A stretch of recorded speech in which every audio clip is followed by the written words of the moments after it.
মালদার মানিকচকের জনবহুল এলাকায় দেহহীন মুন্ডু উদ্ধার। মানিকচকের মথুরাপুর চৌমাথা থেকে ভুটনি ব্রিজ রোডের ধারে দেহহীন এই কাটা মুন্ডু ঘিরেই ব্যাপক আলোড়ন গোটা এলাকায়।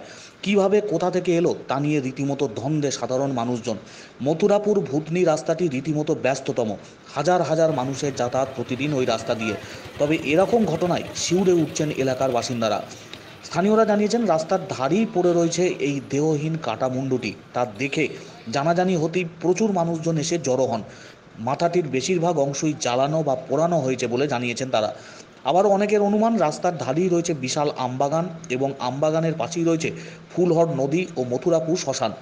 কেউ কেউ বলছেন শ্মশান থেকেই কুকুর বা অন্য কোনো জন্তুর মাধ্যমে হয়তো এখানে চলে এসেছে। তবে বিষয়টি তদন্ত সাপেক্ষ। ঘটনার খবর পেয়েই পুলিশ আসে ঘটনাস্থলে, কাটা মুন্ডুটিকে উদ্ধার করে নিয়ে যায়। সামগ্রিক ঘটনাকে কেন্দ্র করে শিউরে উঠছেন এলাকার বাসিন্দারা।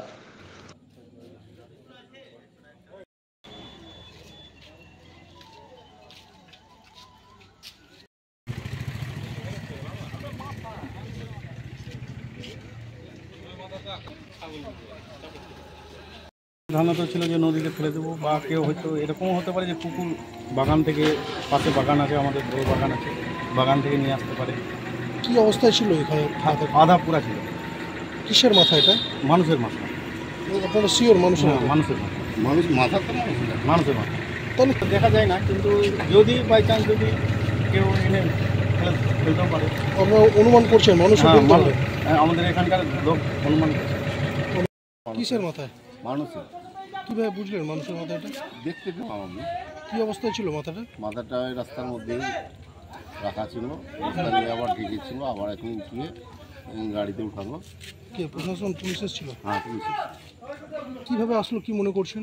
এটা তো আমি বলতে পারবো না, আমি এখনই আসলাম, বুঝলা। কি অবস্থায় ছিল মাথাটার? কি কোনো কোথাও কি পোড়া টোড়া ছিল মাথাটা? হালকা পুরা। কি মনে করছেন কোথা থেকে আসতে পারে? এটা তো আমি বলতে পারবো না।